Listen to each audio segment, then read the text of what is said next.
Good morning. It's just after 8:30. It is Sunday morning. My name is Ron, so this must be Sunday morning live with Ron. Welcome, welcome, welcome.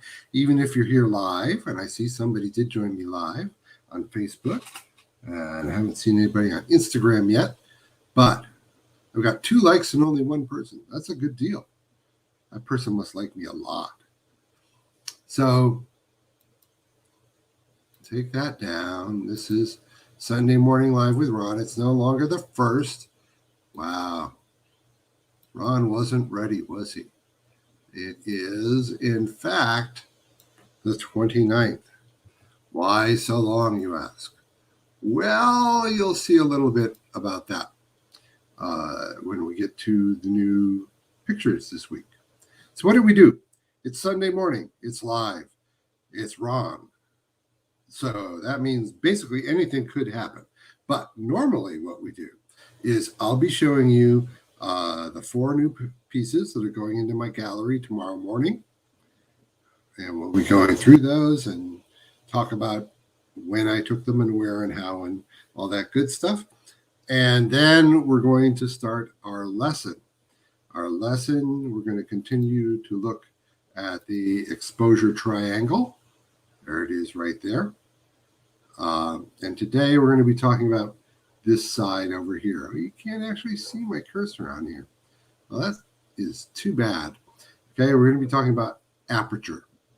So that's going to be the lesson for today. And then we're going to demonstrate that back over here using our Sony a6000 and this strange little still life that I've set up here in my office where I can see it. So those are the 3 things that we do. And without further ado, let's go ahead and jump into them. So the first thing I said we're going to do is I'm going to show you the new works. All right, I've got 4 pieces. Every other week, I put 4 new pieces into the gallery. And this week, the 4 pieces start off with the colors of the sky. This is one that I took in June. Let me get this banner out of the way. One that I took in June or July when I was doing a portrait photo shoot in the afternoon down at Ellis Lake Park. If you've followed my work recently, then you know that Ellis Lake Park is someplace that I really enjoy shooting.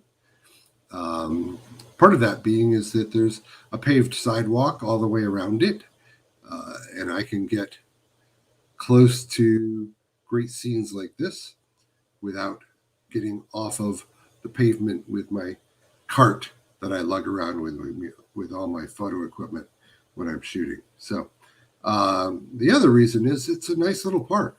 It's got a little lake, it's got trees, it's got buildings behind it. Great place to watch a sunset, obviously. So this is the colors of the sky. Hello, Bedad, on Instagram. And the next piece is It's All About the Cars. Now, you remember way back 2 weeks ago, 4 weeks ago, I told you I was going up to Reno to have a booth at Hot August Nights, which is a huge classic car rally that is held for 4 days, Wednesday through Saturday, which I thought was strange. Usually those such things go through Sunday, but Hot August Nights does not. But it was Wednesday through Saturday. My booth was just to the left of that Reno sign, about half a block. That's right where I was. So I did go up during the evening. They have what they call the cruise, and all of the classic cars will go down this street, sort of parade around in front of us. And I managed to catch this shot with the famous Reno Arch and a classic, I believe, Chevy pickup There's some more classic cars up there in front of him, and an avid fan watching. So, once again, it's called It's All About the Cars. It was a great set of cars. I could easily see myself getting obsessed with taking pictures of classic cars. But I've still got to finish my pictures of uh, historic railroad locations in California, which I have not done yet. So I can't have too many projects in my head before I start doing some of them in real life. This one, however, is called Painterly Brush. I've been experimenting lately with this effect of taking just sort of a mixed background image and then through the settings and the development, sort of turning it into something that looks like it was painted by an abstract impressionist, or at least an impressionist. This is taken at Baker Beach, up behind the beach battery there. I forget the name of the battery, but this was just a hillside up behind the battery, and I really liked these bright green bushes amongst all of the more muted, typical California summer colors. This was taken July. I believe it was July 4th weekend. It wasn't the 4th, but it was July 4th weekend. And I'm really starting to like this effect on these kind of busy background pieces. So again, this one's called Painterly Brush. I don't know if that's what the real photography term painterly means, but that's what I'm taking it to mean. So I'm using it. I am appropriating it. Okay. This one was in San Jose. It was earlier in the year, maybe March. We were at Discovery Meadow. Discovery Meadow sits right under the approach to San Jose International Airport. And there was just a last sliver of the moon up in the sky. And I actually managed to catch a plane on its approach to the airport with the moon. This one is called Shoot for the Moon. I know, I stretch metaphors a lot. That's what I do. So anyway, it's called Shoot for the Moon. I just really like the juxtaposition of the moon up in the sky with a really sharp image of the aircraft. It doesn't play so sharp on this video screen, but it is. You'll be able to see that when I put it up on my website tomorrow. So just to recap,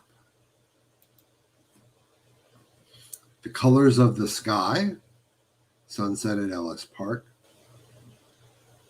It's all about the cars from Hot August Nights in Reno, obviously. Painterly Brush from Baker Beach, San Francisco. And Shoot for the Moon, taken from Discovery Meadow in San Jose, right near it's called Discovery Meadow because it's next to the Children's Discovery Museum, which is a cool place to be. So, with that out of the way, so that's the first thing. That's the first thing I'm telling you about. So, the next thing, I need to tell you what's coming up in the future. I need to get my prognosticating hat on. I didn't bring a hat in. But anyway, let me predict the future for me. In 2 weeks, which will be September 10th, maybe. What will it be? 2 weeks from now will be September 12th. Okay. September 12th, I will be back here doing another Sunday Morning Live with Ron. We'll have 4 more pictures. We'll talk about the next piece of our exposure triangle, which will be shutter. Shutter and aperture are easy to understand because they're physical things. ISO is a little bit more of a concept. It used to be a physical thing, but now that we've gone to digital, ISO is really more of a concept. So, but today we're covering aperture. Next time in 2 weeks, the 12th of September, we will cover shutter. I need to remind people that we are in the last week of giveaway for As the Fog Slowly Lifts, which is also from Baker Beach. There's a picture of the fog lifting over the Golden Gate Bridge. If you are interested in winning that print, you need to go to my website. What website, you say? Why, here it is right now. RonAlcottPhotography.com. See there, Ron. You can read it either way, just as long as when you finish, those characters are in that order. So it's RonAlcottPhotography.com. And go there, and at the top of the page, there's a banner. And on the banner, it will say, click to enter the giveaway for As the Fog Slowly Lifts. Now, up until recently, it says As the Fog Slowly Lifts, but I fixed that. It doesn't say flog anymore. I was just amazed. It's been up there for over half the month, and I missed that. But anyway, the last day to enter that is going to be on Tuesday, the 31st, because assuming I have enough entries, and I got to tell you, I don't know what's happening with my Facebook ads or anything, but I'm not seeing people signed up for this one. So I have a minimum number of signups before I actually do the drawing. So you will know, because Wednesday night, assuming I have enough people sign up, I will do the drawing at 5:30 Pacific time on Wednesday evening. And as always, I do them live. I don't pick somebody. I draw somebody. So that's the next thing that's coming up. So that's about all that's in my future. I've got an outing planned towards the end of September. It will be September the 22nd through the 26th. So, no, 23rd through the 26th. Okay, so Thursday night, Friday starts about midday, and then Saturday and Sunday, they start at midday and they go long into the night. And it's the Walnut Festival in Walnut Creek, California, at Heather Farms Park. Okay, so it's another more of a general festival, not an art festival. So we'll see what happens there. Not had a lot of luck with festivals this year, but I haven't been at art festivals. So I'm thinking next year I'm going to hold out for the juried art festivals. Hopefully by next year, the schedules will have normalized somewhat, and I'll be able to apply in advance. And wish me luck. There. Wish me luck. Get juried into some actual art festivals where people are coming to look at art. So we'll see what happens with the Walnut Festival. If you're here in Northern California, it's a fun festival. Do come down and see it. Do come down and see me. But again, that's later in September. So I'll be back on the 12th. I'll talk some more about that on the 12th. And that's about all. Things are picking up a little bit on the portrait side of the business. I had a wonderful shoot last night. I'll show you some of the rough shots from that in a minute when we get over to the camera. So don't forget, if you're looking for headshots or portraits, senior portraits, any of that stuff, and you're here in the Bay Area, the 7-county Bay Area, I'm the guy. That's it. I'm the guy. I am the guy for you. For real, for sure, for you. It's a wonderful thing. And then that's, I guess, the next thing we are ready to do then is to talk about our lesson about the exposure triangle and aperture, right? So here is the exposure triangle. Get the banner out of the way. Okay. And I'm sorry I drew it so small that it doesn't fill the whole computer screen if you're on a computer. If you're on your phone, it probably overfills your screen. Yeah, a little bit. Okay. But we talked last week about this exposure triangle and the idea that there are 3 sides to it. The aperture, which is how big the opening is that lets light into your camera. The shutter, which is how fast the shutter opens and closes. Okay. And then the ISO, which is how sensitive your camera is to light. Okay. And today we're going to talk deeply about aperture. Okay. Now, aperture is expressed as numbers. Oop. I don't want to move it there. I want to go actually up here. Okay. Aperture is expressed as a number. Okay.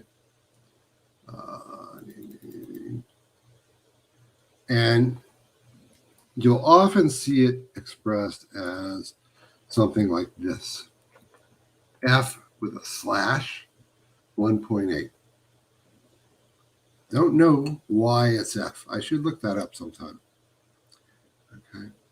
But what it is the ratio of the available opening to the total opening. Okay.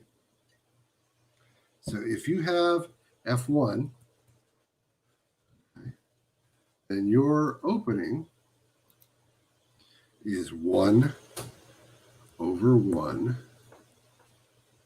equals 100%. So if you have nothing in the way, okay, the total biggest amount that your particular lens can be open, it would be an F1. There are F1 lenses out there. There are even f.9 lenses out there that somehow claim to open further than they have physically available. I don't understand that part. Okay. But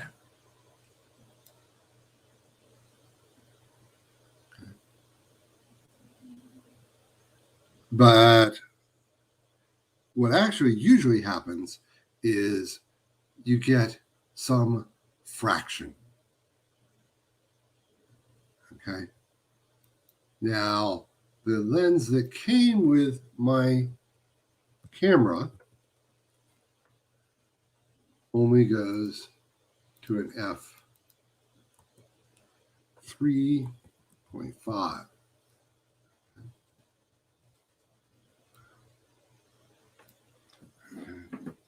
So if I do that math, I can do it quietly in the background here. Okay, 1 divided by 3.5, you'll see that only 28.6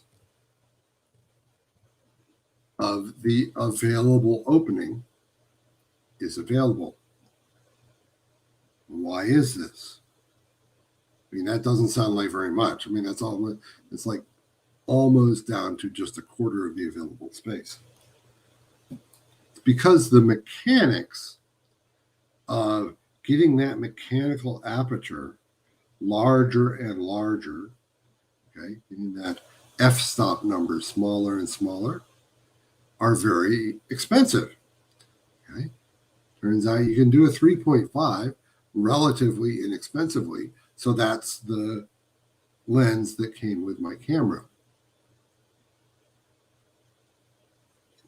Now, the lens that I'll be demonstrating today is an f 1.8. Now, because it's an inverse formula, right? We're dividing 1 divided by 1.8. Okay. You will see this is 55.6. Okay.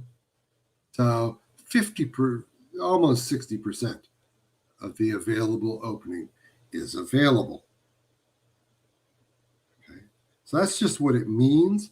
The F number is the ratio of how much of the actual physical opening of your lens is available.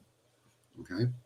Now, obviously, if I've got 55.6% available, then I better be working with some pretty good actual physical glass, the focusing lenses, okay, that are clear and sharp through at least 55%. Okay. If I have a 3.5 lens and it's only 26%, then I can use cheaper glass. I only have to get the center quarter of it right. Okay. So that's another reason why the higher, it's called a faster lens because it lets in more light so you can shoot at faster speeds. But a good, sharp, fast lens, okay? And when you're talking a 1.8, that's a pretty fast lens. And you notice that's only 55%. Okay, this is considered a pretty good number. Okay, and then the guys that are real gung ho, they will have 1.4s. Okay, and I'll tell you, there's about a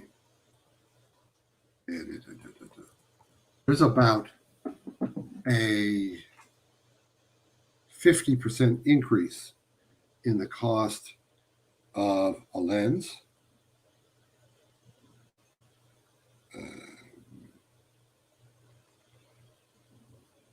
To go from 1.8 to a 1.4. Okay. For a full frame camera, a good 1.8 lens will cost you, say, around $3,000.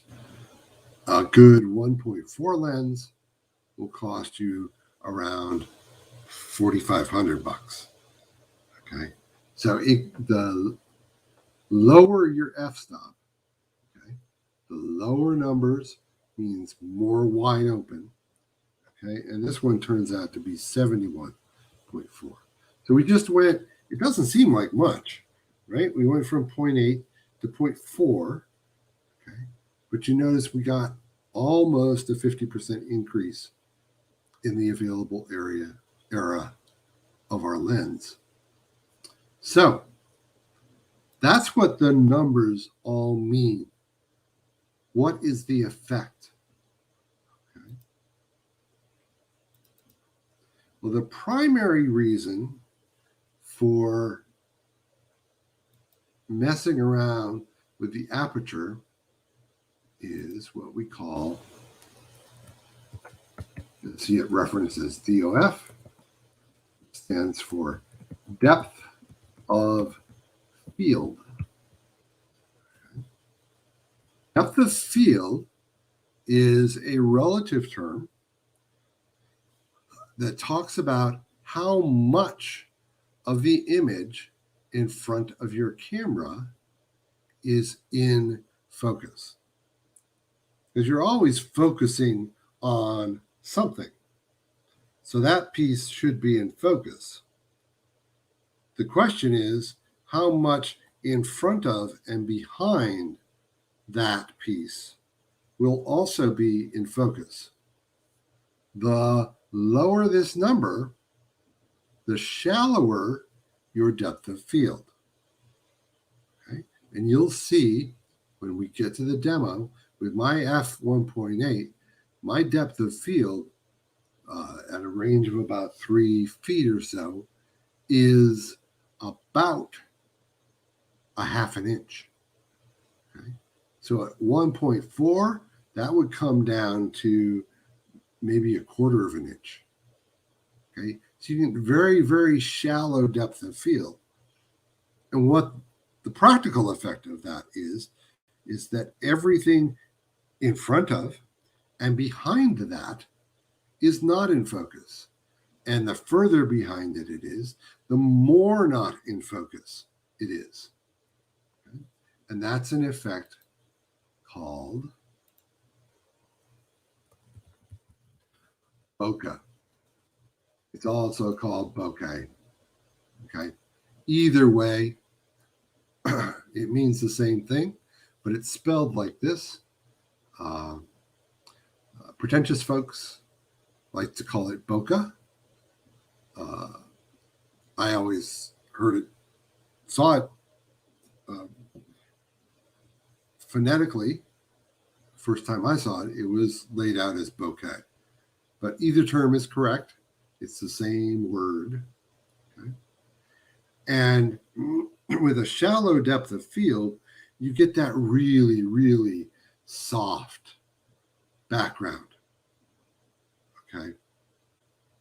And I'll show you some examples of that on the shoot that I did yesterday for my portrait work.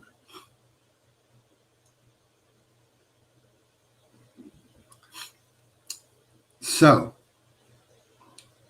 to recap, what are we talking about? The lower your f-stop number, the wider your opening is physically inside your lens, and the shallower your depth of field. Okay, so like a lot of my lenses will actually go up to f22. So if we take 1 divided by 22, we see that's only 22nd. That's only 4.5% of the available, when you look at the front of your lens, only 4.5% of that is actually letting light through. Okay. So the higher the number, the less light is coming into your camera, and the deeper the depth of field. The lower the number, the more light comes into your camera, and the shallower the depth of field. So we'll explore that when we get to the demonstration phase in just a second. All right. So those are the things that you need to know about aperture. Now, remember when I was talking last lesson, we talked about the fact that there is a theoretical ideal exposure. Okay. So as you change this aperture setting to make it higher, okay, which will let in less light, or lower to let in more light, it's going to drag this circle around with it. Okay, and you have to adjust. Okay, if you're letting in less light, you need a slower shutter, or you need a more sensitivity to bring your exposure back into that center. What's called the ideal exposure for the shot, and it's always relative, one, to the shot, two, to the effect that you, the photographer, are going for. If you like dark and gloomy, then the ideal exposure for you is dark and gloomy. Take your dark and gloomy shots, dark and gloomy. Don't take them at whatever your camera says to take them at, and then try to make them dark and gloomy afterwards. Go ahead and set them up that way. Okay. So to get bokeh, you want a lower number, a shallower depth of field. To remove bokeh, you want to get a higher number and a deeper depth of field. So that's what all that means. And as I said, as you adjust your aperture, you're going to want to make adjustments to your shutter and your ISO in order to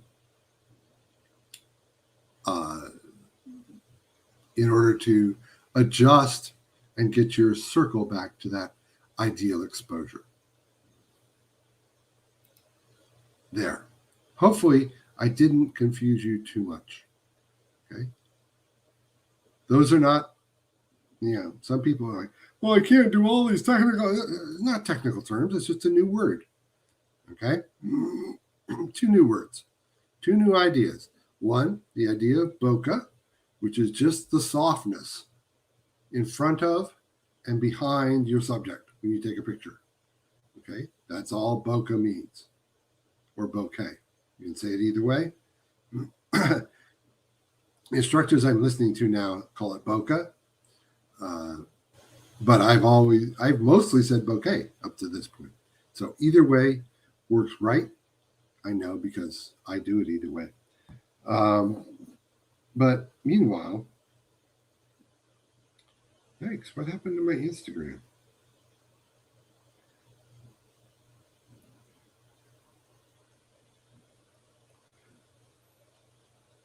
Looks like I'm the only one still here. Someone did join in between there. But even if you're watching this on the replay, welcome, welcome, welcome. So we've done 2 of the 3 things we said we were going to do, right? We went through the images. Here they are again, the colors of the sky. It's all about the cars. And painterly brush and shoot for the moon. Okay, so those will all be up on the website tomorrow morning. All right. And then we went through our exposure triangle and we talked about aperture, how a bigger aperture gives you a larger percentage of the field being open. It gives you a narrower depth of field. Okay. A higher number gives you a lower percentage, which gives you a deeper depth of field. Okay. Depth of field is generally referred to as shallower or deeper. And you'll see why in a second. Okay. And that effect of the background not being in your depth of field creates an effect called bokeh or bokeh, which is a softness of the background. And we'll explore that right now as we jump into the camera section. I've got to turn on the camera here and get him ready to go. Okay. There he goes. So that's what we know so far. We know we're going to be back here September 12th with another edition. We know that hopefully we will have enough entries and we can do a drawing September 1st at 5:30 Pacific time. That will be live. All the usual places: Facebook, YouTube, Instagram, any place you can see me live now. You can see me live then. And that's the way that works. So let's jump over and look at the idea of adjusting your aperture and how that affects your settings and this ideal focus. Okay? So here we are. Here's my little still life that I've set up. Okay. And at least those of you on PCs, most of you on Instagram won't see this because Instagram does not like us to be in landscape mode. But sorry, that's the way cameras work. All right. So to give you some background, right now I am in totally manual mode. Okay. You can see on the bottom left-hand corner, I'm set at 1/100th of a second, just to be arbitrary. I have opened my lens up to its widest aperture, which is f1.8. Okay. And I've set up for the camera to adjust the sensitivity automatically. Now, camera will go more sensitive than what I have set here, but I've limited it to ISO 1600. I am on spot focus, autofocus, spot focus, and you can see the little square right there on top of my carnelian ball, showing you where it's going to focus. So what happens as I take some pictures? Right now, we have a very shallow depth of field. Okay? We're going to take this picture and then we're going to look at it. See right there? He's focusing. He's loving it. Okay, so let's look at this picture. There it is. But what happens? And it looks like carnelian ball is in focus. And when you look wide, it looked like Pumpkinhead was was pretty in focus. But as you zoom in, you see that he's really not. Okay. And he's only about 2 inches behind the carnelian ball. And you see by the time you get to that back hand, it's probably 3 to 4 inches. Okay. It's quite soft and out of focus. Okay. There's my focus point right on top of the ball. Okay. But things start to fall off even a little bit here at the base. You can see that in front of that, the forward edge of that chair, that's all soft. Okay. You can see that the grape crush and the back of the chair are really very soft. Okay. That effect is what they mean by bokeh. Okay, that very, very soft look. Okay. Doesn't make sense with a grape crush, but it does make sense when you look at the mottled detail of this chair. Very, very soft behind there. Okay. You can't really see any of the leather pattern of the chair behind there. Okay. So that's shooting with a wide open lens, f1.8, which is as wide open as this lens gets. Now, a great way to explore the effects of aperture on your picture taking, if your camera supports it, is to put it into aperture priority mode. Okay, and I was in manual. We're going to move to aperture priority, okay, which allows me to adjust the aperture And the camera will take over control of the shutter. And because I've said to do an automatic ISO, it will also take care of the ISO. Okay? So we're going to select that mode. It's called aperture priority. On Sony, it's A.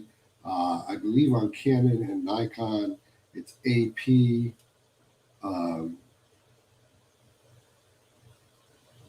So if your camera has different modes, look for aperture priority. It's highly recommended when you're first starting out exploring getting your camera off of automatic mode, fully automatic mode, that you use aperture priority, because depth of field is one of the more interesting pieces of artistic control to play with. Okay? Because you can see immediate effects. So I've set it to aperture priority. Okay. You see now that it wants to do 1/80th of a second with ISO 800. Okay. Now I'm still at f1.8. So if we zoom in, we've still got that soft effect on the pumpkins and Mr. Pumpkinhead, really soft effect on the background. Okay. So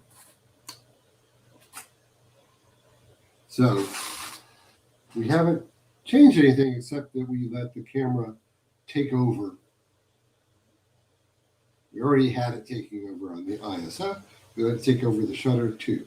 So what I'm going to do now is I'm going to bring this up from 1.8 to around 4. Okay. Yep. Focus right there. So we are now on F4. We're focusing on the same spot. See, he's still right over there. I'm jiggling the camera pretty good. So we may see some motion blur. In fact, let me do something to eliminate that, because yeah. We're going to put it on a 2-second delay, so that I can press the shutter and then let go of the camera, let it get steady, and then take the picture. So we went to an F4. Let's look at the picture we just took and see what that changed from 1.8 to 4. Okay. Well, we can now see that not only is our ball still in focus, we start to see more detail in the background leather. Mr. Pumpkinhead is pretty in focus, although we're losing some detail on the little pumpkins in his hand. Okay, so we haven't gone really, really deep yet. Okay.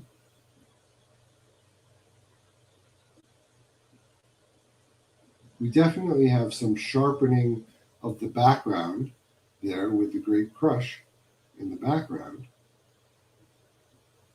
Okay. It's still blurry, but it's not as blurry as the picture before. So let's compare this picture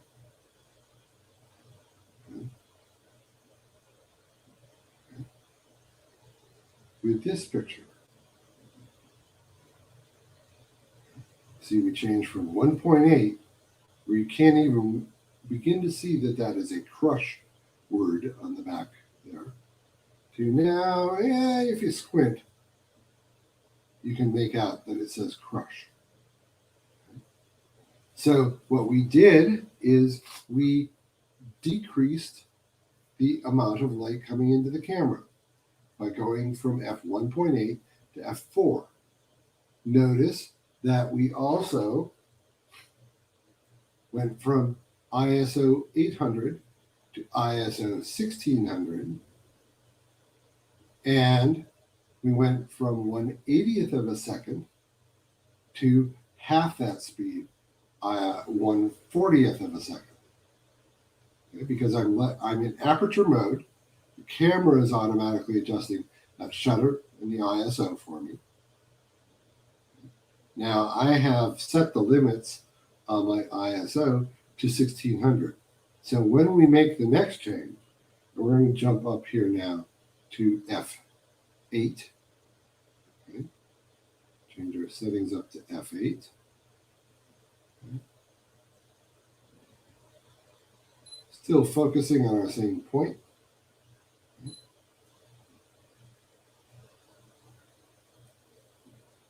We're letting in even less light. Okay. We've slowed down our shutter to 1/10. Our ISO, as I said, I limited to 1600.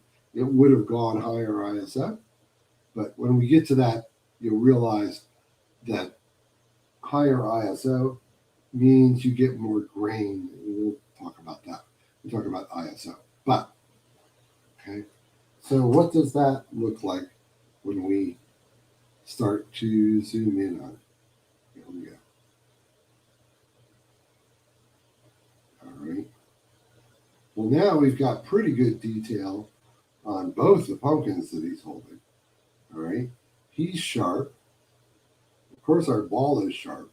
That was our focus point. Okay. But you start to see more detail in this background. Okay. And you can clearly read now not only that that says crush, but that it is grape crush. If the purple didn't tip you off already. All right. So look at the difference there compared to here, compared to here. Okay. That's at 1.8. That's at 4.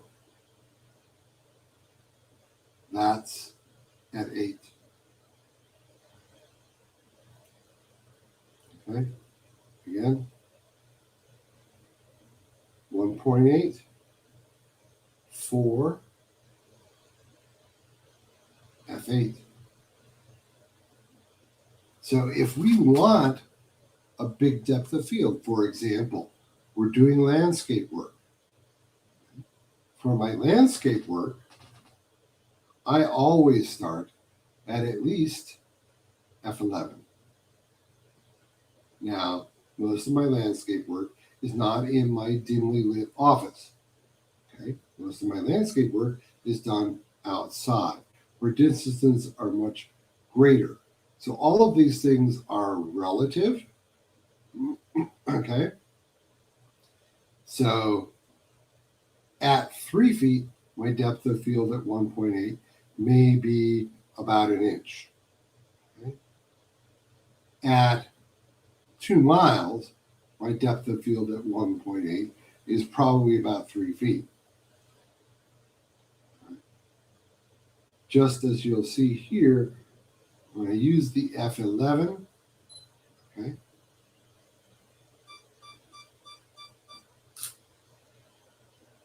we've got the back of that chair getting really sharp now. The grape crush getting pretty sharp now. Okay. He's still a little bit. Okay. If I really wanted everything there, I would go up further. Okay. So it's really my intention. Okay. I would grow up even further. If I had to have that grape crush sharp, I could continue to go up on my f-stops. Right? And this is arbitrary. Okay. But the lowest, the smallest f-stop this particular lens will take is f22. Okay. There are some that will go 24 or 32. That gets to be really small. Okay? And I'll show you the actual physical lens and why it won't go much beyond f22. Okay, so we're going to focus. We're going to take our shot. You see it wants to do an entire second now.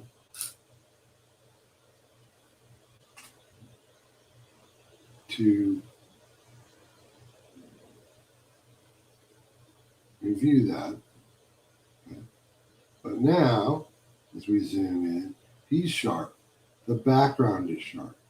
The Great Crush is sharp. Okay. So now there are reasons why you don't just go to f22 if you're doing landscape. When you get that small, you can actually introduce some distortion around the edges of the aperture because it's so small, the light's bending around. All right.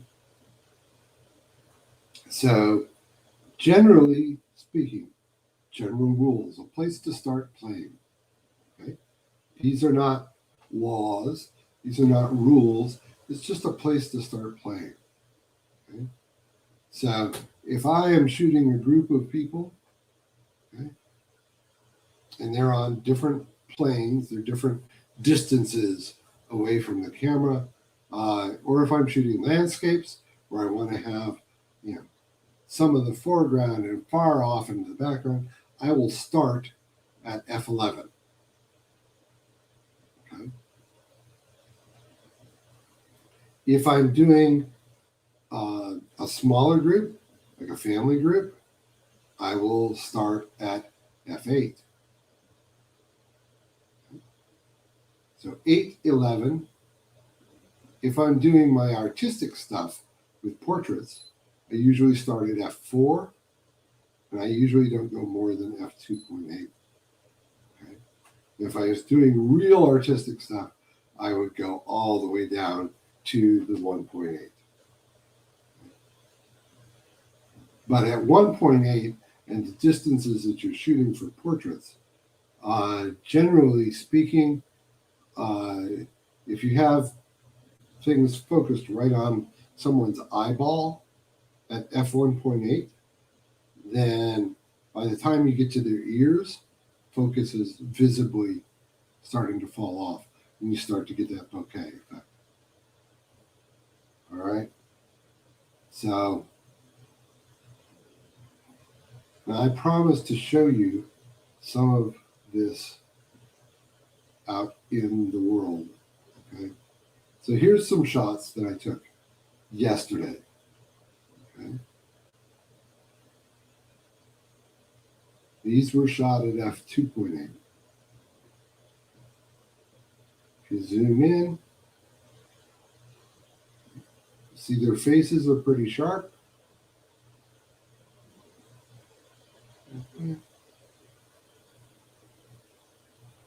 And they were backed up pretty close to those plants. But already the plants behind them are fading away. Okay. As opposed to, see if I did any of these. I was just trying to capture the kids at that point. Here's their mom. Okay, so I took a lot of these at 2.8. I know I took some at f4 that day. Where's my f4 shots? Trying to go back and show some of them. There we go. Okay, so here are some that I took at f4. We'll find that trading place. All right. Ding, ding, ding. There. Okay. So here's a shot at f2.8. Okay. We've got them sitting on the slide. It shows the little girl to focus on. So you can see her eyes are absolutely in focus. Already her brother is softer, and mom is softer still, compared to same pose at f4. Now, you see that I didn't adjust anything else. ISO 100, speed 100. This is all manual. It's darker. I can adjust that in post processing. But if we go in and zoom in, now we see little girl's sharp still. But now we've got mom sharp too. All three of them at f4, because they're on very different planes. It's probably a good foot from the tip of the little girl's nose up to mom's eyes. And you see we've got all of that in focus by changing our f-stop. Okay? Now both effects are nice. Okay? They work well. Okay? Got this versus this. And it's an artistic choice. And when I go through and develop these, I will be making those artistic choices. Just like if I was going to try to sell off my Carnelian Ball and Mr. Pumpkin pictures, it's still an artistic choice, okay, to decide between 128, f4, f8. Now you'll notice as I do this, I go back between these, the brightness doesn't change on these because I wasn't in manual mode. So the camera was making adjustments to the ISO and to the shutter. So that's why it's good to play with aperture mode. It lets you learn about the aperture without having to worry about adjusting the other factors. You let the camera adjust the other factors, and you worry about just the aperture. So, I've got a whole minute left. Here we are. You've learned about aperture. We've talked about how aperture can be used to control the artistic qualities by using a larger aperture, which is a smaller number, to create a softer background. But you also have to keep your depth of field in mind so that everything that you want to have in focus is in focus. Because if your depth of field is here, as opposed to a depth of field of here, there's a lot more things that'll be in focus here than if you just did it like on my lips. Okay? So that's what aperture is all about. Aperture, in its simplest form, is all about the depth of field and creating or removing that really soft background. Okay? When you're shooting people, very, very nice. When you're shooting still life, it can be very, very nice. When you're shooting landscape, generally you're not looking for a really soft background. Okay? You're looking for a really deep background. You're looking for lots of things to be depth of field. So that's the idea of aperture. In 2 weeks, I'll be back here on September 12th. And on that day, we will be talking about shutter speed. Okay? So be ready for that. Put your shutter hats on that day. But meanwhile, go out, grab your camera, grab your iPhone. Your iPhone or your smartphone won't allow you to control a lot of this stuff. Some of the more advanced ones now are starting to give you a little more control. But I really recommend, if you want to get into photography, that you get a camera that at least allows you to change modes. Okay, those are called bridge cameras. Okay. All the pictures on my website that I took in Europe, I took with a bridge camera. Okay. Most people that I talk to now would like poo my poor little Canon PowerShot SX 720. Okay. But it had a great mechanical zoom, great electronic zoom, and it allowed me to switch between aperture, shutter, fully automatic, and manual, and control all those things and learn things on a camera that only cost me about $200. And I didn't even shop. I mean, I just went to Amazon and bought it. So you don't have to spend thousands and thousands and thousands of dollars to start to learn this stuff. Just as you start to learn this stuff and you see what you do as compared to other people, first you'll start thinking it's because they spent more money on their equipment. Don't be confused. It's because they know how to use their equipment.